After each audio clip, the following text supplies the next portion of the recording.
Hi ಎಲ್ರಿಗೂ ನಮಸ್ತೆ, welcome back to my YouTube channel. ಇವತ್ತಿನ ವೀಡಿಯೋದಲ್ಲಿ ಫಿಶ್ ಕಬಾಬ್ ಯಾವ ರೀತಿ ಮಾಡೋದು ಅಂತ ನೋಡ್ಕೊಂಬರೋಣ. ಮಾಡೋದು ತುಂಬಾ ಈಸಿ. ಮೊದಲೇದಾಗಿ ಫಿಶ್ನ ಒಂದು ಸ್ಲೈಸ್ ಥರ ಕಟ್ ಮಾಡಿ ಇಟ್ಕೊಂಡಿದ್ದೀನಿ. ಇದಕ್ಕೆ ರುಚಿಗೆ ತಕ್ಕಷ್ಟು ಉಪ್ಪು, ಒಂದು ಚಿಟಿಕೆ ಅರಿಶಿನ, ಶುಂಠಿ ಬೆಳ್ಳುಳ್ಳಿ ಪೇಸ್ಟು, ಕಾರ್ನ್ಫ್ಲವರು, ಚಿಲ್ಲಿ ಪೌಡ್ರು, ಕಬಾಬ್ ಪೌಡ್ರು, ಒಂದು ಮೊಟ್ಟೆ ಹೊಡೆದಾಕಿ ಚೆನ್ನಾಗಿ ಅದನ್ನು ಕಲಸಿಟ್ಕೋಬೇಕು. ಸೇಮ್ ಚಿಕನ್ ಕಬಾಬ್ ನಾವು ಯಾವ ರೀತಿ ಮಸಾಲೆ ಕಲಿಸ್ಕೋತೀವಿ ಸೇಮ್ ಅದೇ ಥರನೇ ಅದೆಲ್ಲ ಚೆನ್ನಾಗಿ ಕಲಸಿಕ್ಕಿ ಒಂದು ಹಾಫ್ ಆನ್ ಅವರ್, ಒಂದು 45 ಮಿನಿಟ್ಸ್ ಅದನ್ನ ಎತ್ತಿಟ್ಬಿಡಬೇಕು. ಅದು ಚೆನ್ನಾಗಿ ಮ್ಯಾರಿನೇಟ್ ಆಗಬೇಕು. ಒಂದು 45 ಮಿನಿಟ್ಸ್ ಆದಮೇಲೆ ಇನ್ನೊಂದು ಪಾತ್ರೆಯಲ್ಲಿ ಎಣ್ಣೆ ಬಿಸಿ ಮಾಡೋಕ್ಕೆ ಇಟ್ಟಿದ್ದೀನಿ. ಎಣ್ಣೆ ಬಿಸಿ ಆದ ನಂತರ ನಾವು ಮಸಾಲೆ ಕಲಸಿಟ್ಕೊಂಡಿರೋಂಥ ಮೀನು ಅದಕ್ಕೆಲ್ಲ ಹಾಕಬೇಕು.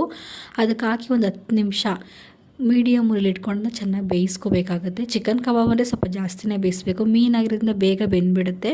ಒಂದು 10 ನಿಮಿಷ ಮೀಡಿಯಮ್ ಉರಿಲಿ ಬೇಯಿಸ್ಕೊಂಡ್ರೆ ಸಾಕಾಗುತ್ತೆ. ಫಿಶ್ ಕಬಾಬ್ ರೆಡಿಯಾಗುತ್ತೆ. ಮಾಡೋದು ತುಂಬಾ ಈಸಿ. ಯಾವಾಗಲೂ ಚಿಕನ್ ಕಬಾಬ್ ತಿಂದು ಬೇಜಾರಾಗಿದ್ದರೆ ನೀವು ಈ ಥರ ಡಿಫ್ರೆಂಟಾಗಿ ಮಾಡ್ಕೋಬೋದು. ನಿಮ್ಗೆ ಈ ವಿಡಿಯೋ ಇಷ್ಟ ಆಗಿದ್ದರೆ ಲೈಕ್ ಮಾಡಿ, ಶೇರ್ ಮಾಡಿ, ಸಬ್ಸ್ಕ್ರೈಬ್ ಮಾಡ್ಕೊಳ್ಳಿ. Thank you.